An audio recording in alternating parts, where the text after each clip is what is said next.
Hello everyone, chicken fry ఇలా ఈజీగా చేసేయండి. టేస్ట్ చాలా బాగుంటుంది.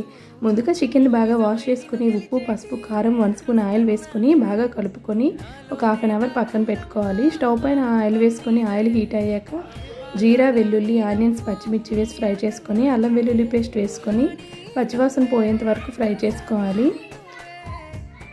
మ్యారినేట్ చేసుకున్న చికెన్ వేసుకొని బాగా కలుపుకొని మూత పెట్టి ఒక 5 మినిట్స్ దీన్ని ఉడికించుకోవాలి. ఇక్కడ చూపించిన ఇంగ్రీడియంట్స్ అన్నింటినీ కూడా మిక్సీ జార్లో వేసుకొని మసాలా ప్రిపేర్ చేసుకోవాలి. ఈ విధంగా మెత్తని పౌడర్లో చేసుకోవాలి. చికెన్ని మూత తీసి మధ్య మధ్యలో ఈ విధంగా కలుపుకుంటూ ఉండాలి. ఈ విధంగా వాటర్ అంతా దగ్గరగా అయ్యాక మనం ప్రిపేర్ చేసుకున్న మసాలాను వేసుకొని కలుపుకొని మరొక 5 మినిట్స్ దీన్ని ఫ్రై చేసుకోవాలి. సింపుల్ అండ్ టేస్టీగా చికెన్ ఫ్రై రెడీ అయింది. ఫైనల్గా కొత్తిమీర వేసుకుందాం.